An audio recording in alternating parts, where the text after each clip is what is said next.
এমন একটা দেশের কথা কল্পনা করুন যেখানে ভুল করে কাউকে বুড়ো আঙ্গুল বা থামস আপ দেখালে আপনাকে চরম নোংরা গালির অপরাধে পড়তে হবে।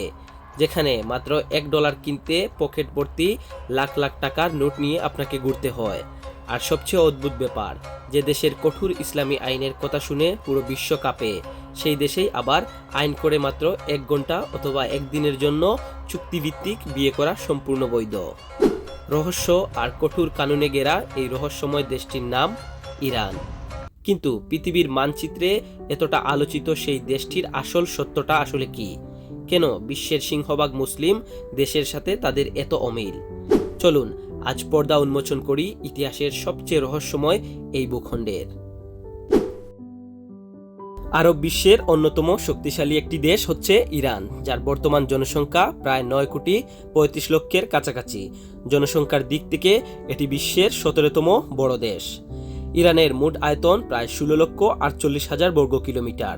আয়তনের দিক থেকে ইরান পৃথিবীর 17তম বৃহত্তম দেশ এবং মধ্যপ্রাচ্যের দ্বিতীয় বৃহত্তম দেশ।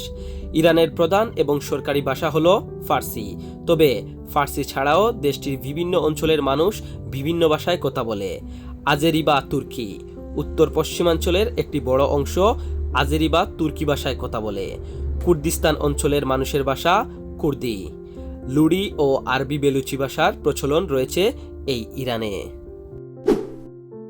ইরান একটি ইসলামিক রাষ্ট্র। দেশটির সরকারি নামই হলো ইসলামিক রিপাবলিক অফ ইরান। ইরানের প্রায় 98% মানুষ মুসলমান। ধর্মীয় বিশ্বাসের দিক থেকে এখানে একটি বড় বৈশিষ্ট্য আছে। বিশ্বের বেশিরভাগ মুসলিম দেশে সুন্নি মুসলিম হলেও ইরানে শিয়া মুসলিমদের সংখ্যা সবচেয়ে বেশি। দেশটির প্রায় 90% থেকে 95% মানুষ শিয়া মুসলিম এবং বাকি প্রায় 5 থেকে 10% সুন্নি মুসলিম বসবাস করে। ইসলাম ছাড়াও খুব অল্প সংখ্যক খ্রিস্টান, ইহুদি এবং পার্সি ধর্মের মানুষ এখানে বসবাস করে। অনেকে মনে করেন ইরান মানেই শুধু তপ্ত মরুভূমি, কিন্তু অবিশ্বাস্য হলেও সত্যি, ইরানের আলবর্জ পর্বতমালায় বিশ্বমানের কিছু স্কি রিসোর্ট আছে। শীতকালে সেখানে চমৎকার বরফ পড়ে। আপনি যদি চান সকালে ইরানের লুত মরুভূমিতে উটের পিঠে ঘুরে বিকালে পাহাড়ে গিয়ে বরফের মধ্যে স্কিট করতে পারবেন।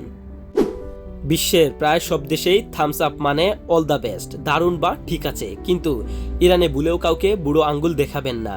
ইরানি সংস্কৃতিতে থামস আপ দেখানো আর মিডল ফিঙ্গার দেখানো বা চরম নোংরা একটা গালি দেওয়া একই কথা।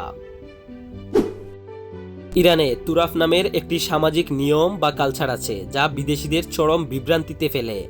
নিয়মটি হলো, আপনি যদি কোনো দোকানে কেনাকাটা করেন বা ট্যাক্সিতে চড়েন, দোকানদার বা ড্রাইভার প্রথমে আপনার কাছ থেকে টাকা নিতে অস্বীকৃতি জানাবে এবং বলবে, আরে টাকা দেওয়া লাগবে না, এটা আপনারই জিনিস। কিন্তু এটা তারা স্রেফ ভদ্রতার খাতিরে বলে।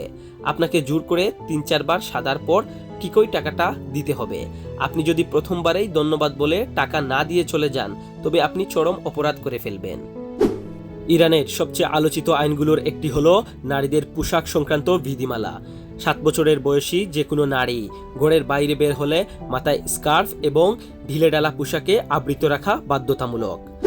ইরানের মর্যালিটি পুলিশ বা নৈতিকতা পুলিশ রাস্তায় কোনো নারী সঠিকভাবে হিজাব না পরলে বা অশালীন পোশাক পরলে এই পুলিশ তাদেরকে আটক করতে পারে, জরিমানা করতে পারে এবং সংশোধনাগারে পাঠাতে পারে। ইরানি মুসলিম নাগরিকদের জন্য যে কোনো ধরনের অ্যালকোহল বা মদ উৎপাদন, কেনাবেচা এবং পান করা সম্পূর্ণ বেআইনি। ধরা পড়লে কঠোর শাস্তি এবং বেত্রাঘাতের নিয়ম রয়েছে। তবে দেশটির অমুসলিম সংখ্যালঘুরা যেমন খ্রিস্টানরা নিজেদের ধর্মীয় আচার অনুষ্ঠানের জন্য সীমিত আকারে মদ তৈরির অনুমতি পায়। ইরানি সিনেমায় নারী পুরুষের অবাধ মেলামেশা, স্পর্শ বা ইসলামী সংস্কৃতির পরিপন্থী কোনো দৃশ্য দেখানো কঠোরভাবে নিষিদ্ধ। পশ্চিমা দাসের নাইট ক্লাব এবং ডান্স বার সেখানে সম্পূর্ণ অবৈধ। ইরানের দণ্ডবিধি সরাসরি শরিয়া আইনের উপর ভিত্তি করে তৈরি। কিসাস, এটি হলো সমতার নীতি বা চোখের বদলে চোখ, রক্তর বদলে রক্ত। কেউ যদি কাউকে খুন করে, শারীরিক ক্ষতি করে, তবে ভুক্তভোগী তার পরিবার চাইলে অপরাধীকে ঠিক সমপরিমাণ শাস্তি, যেমন মৃত্যুদণ্ড দিতে পারে অথবা রক্তপণ নিয়ে মাফ করে দিতে পারে। সর্বোচ্চ শাস্তি যেমন চুরি, ডাকাতি, মাদক পাচার এবং রাষ্ট্রের বিরুদ্ধে বিদ্রোহ বা ধর্মের অবমাননার জন্য সেখানে মৃত্যুদণ্ড, চাবুক মারা এবং অঙ্গচ্ছেদের মতো কঠিন শাস্তির বিধান রয়েছে। ইরানের মুদ্রা রিয়াল বর্তমান পৃথিবীর অন্যতম দুর্বল এবং সর্বনিম্ন মানের মুদ্রা। পরিস্থিতি এতটাই চরম পর্যায়ে ঠেকেছে যে এক মার্কিন ডলারের বিপরীতে মুক্তবাজারে ইরানের রিয়ালের মান 14 লক্ষেরও বেশি ছাড়িয়ে গেছে। এমনকি বিভিন্ন ডিজিটাল কারেন্সি কনভার্টারে রিয়ালের মান শূন্যের কাছাকাছি দেখায়। ইরানের টাকার মান এভাবে তলানিতে যাওয়ার পেছনে একটি বা দুটি নয়, বরং বেশ কয়েকটি মারাত্মক অর্থনৈতিক এবং ভূরাজনৈতিক কারণ রয়েছে। ইরান ও ইসরায়েলের মধ্যকার বর্তমান সম্পর্ককে মধ্যপ্রাচ্যের সবচেয়ে বিপজ্জনক এবং বিস্ফোরক ভূরাজনৈতিক দ্বন্দ্ব বলা চলে। তবে সবচেয়ে অবাক করা বিষয় হলো এই দুটি দেশ কিন্তু সবসময় একে অপরের শত্রু ছিল না। 1979 সালের ইসলামিক বিপ্লবের আগে ইরানের শাহ মোহাম্মদ রেজা পাহলভির আমলে ইরান ও ইসরায়েলের মধ্যে চমৎকার বাণিজ্যিক, সামরিক এবং কূটনৈতিক সম্পর্ক ছিল। তুরস্কের পর ইরানই ছিল দ্বিতীয় মুসলিম দেশ যারা ইসরায়েলকে রাষ্ট্রকে স্বীকৃতি দিয়েছিল। এমনকি ইসরায়েলকে তেল সরবরাহ করত ইরান। 1979 সালে মূল পরিবর্তন ঘটে। 1979 সালে আয়াতুল্লাহ খামেনির নেতৃত্বে ইসলামিক বিপ্লবের পর ইরানের পুরো পররাষ্ট্রনীতি বদলে যায়। ইরান ইসরায়েলকে সাথে সম্পর্ক ছিন্ন করে, তাদের স্বীকৃতি বাতিল করে এবং ইসরায়েলকে ছোট শয়তান এবং আমেরিকাকে বড় শয়তান বলে আখ্যায়িত করে। ইসরায়েলের জন্য সবচেয়ে বড় ভয়ের কারণ হলো ইরানের পারমাণবিক কর্মসূচি। ইসরায়েল মনে করে ইরান যদি পারমাণবিক বোমা বানিয়ে ফেলে তবে তারা যে কোনো সময় ইসরায়েলকে মানচিত্র থেকে মুছে দেওয়ার চেষ্টা করবে। অন্যদিকে ইরান দাবি করে তাদের এই কর্মসূচি সম্পূর্ণ শান্তিপূর্ণ এবং বিদ্যুৎ উৎপাদনের জন্য। তবে ইসরায়েল বারবার ঘোষণা দিয়েছে যে ইরানকে পারমাণবিক অস্ত্র তৈরি করতে তারা যে কোনো মূল্যে বাধা দেবে। মধ্যপ্রাচ্যের ভূ রাজনীতিতে ইরানকে যদি আপনি কোনো সাধারণ দেশ ভাবেন তাহলে আপনি ভুল করবেন। দেশটির অর্থনীতি যতই নিচে হোক না কেন, তাদের সামরিক ভাণ্ডারে রয়েছে এমন কিছু ক্ষেপণাস্ত্র। বিশেষ করে তাদের 3টি মিসাইল পুরো বিশ্বের গোয়েন্দা সংস্থাগুলোর ঘুম হারাম করে দিয়েছে। এই তালিকায় 1 নম্বরে রয়েছে ইরানের তৈরি প্রথম হাইপারসোনিক মিসাইল ফাত্তা। এর গতি কত আপনি কি জানেন? শব্দের চেয়ে প্রায় 15 গুণ বেশি। বিজ্ঞানীদের মতে এই মিসাইলটি এত তীব্র গতিতে ছুটে গিয়ে মাঝ আকাশেই তার দিক পরিবর্তন করতে পারে, যার ফলে আমেরিকার প্যাট্রিয়ট বা ইসরায়েলের আয়রন ডম ডিফেন্স সিস্টেমের রাডার একে ছোঁয়া তো দূরের কথা, ঠিকমতো ট্র্যাকও করতে পারে না। 2 নম্বরে রয়েছে খাইবার শেখান, যার অর্থ হচ্ছে খাইবার দুর্গ ধ্বংসকারী। প্রায় 1450 কিলোমিটার দূরত্বে এই ব্যালিস্টিক মিসাইলটি মূলত ইসরায়েলকেই টার্গেট করে ডিজাইন করা হয়েছে। সাম্প্রতিক সংঘাতগুলোতে ইরান এই মিসাইলটি দিয়েই শত্রুপক্ষের সবচেয়ে সুরক্ষিত সামরিক ঘাঁটিগুলোতে নিখুঁতভাবে আঘাত হেনেছে।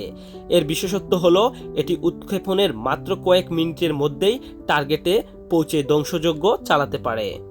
এই তালিকার 3 নম্বরে রয়েছে সেজ্জিল। সাধারণত বড় মিসাইলগুলো ফায়ার করার আগে তরল জ্বালানি ভরতে কয়েক ঘন্টা সময় লেগে যায় বা স্যাটেলাইটে অনেক সময় ধরা পড়ে যায়, কিন্তু ইরানের সেজ্জিল মিসাইলটি চলে কঠিন এবং সলিড ফুয়েলে, যার মানে মাটির নিচে কোনো গোপন বাংকার থেকে মাত্র কয়েক মিনিটের নোটিশে চোখের পলকে এটি ফায়ার করে দেওয়া সম্ভব। 2500 কিলোমিটার পাল্লার এই মিসাইলটি পুরো মধ্যপ্রাচ্যে ছড়িয়ে ইউরোপের সীমান্তেও আঘাত হানতে সক্ষম। আমেরিকার ইন্টেলিজেন্স রিপোর্ট অনুযায়ী পাহাড়ের নিচে এবং মাটির শত শত ফুট গভীরে ইরান তৈরি করে রেখেছে আস্ত একটা মিসাইল সিটি বা ক্ষেপণাস্ত্র শহর। ড্রোন এবং প্রক্সি ওয়্যারের পাশাপাশি এই মিসাইল শক্তি হলো ইরানের আসল ঢাল, যা তাদের চারপাশের শত্রুদের সরাসরি আক্রমণ করা থেকে বিরত রাখে। শত বছরের গৌরবময় পারস্যের ইতিহাস, অর্থনৈতিক নিষেধাজ্ঞা, কঠোর ইসলামিক কানুন আর আকাশ কাঁপানো মিসাইল শক্তি, সব মিলিয়ে ইরান এমন এক দেশ যাকে আপনি পছন্দ বা অপছন্দ করতেই পারেন, কিন্তু কোনোভাবেই আপনি অবহেলা করতে পারবেন না। মধ্যপ্রাচ্যের বুকে দাঁড়িয়ে থাকা এই রহস্যময় দেশটি আগামী দিনে বিশ্বের রাজনীতিতে কোন দিকে মোড় নেয় সেটাই এখন দেখার বিষয়। আজকের এই পুরো ডকুমেন্টারির মধ্যে ইরানের কোন তথ্যটি আপনাকে সবচেয়ে বেশি অবাক করেছে?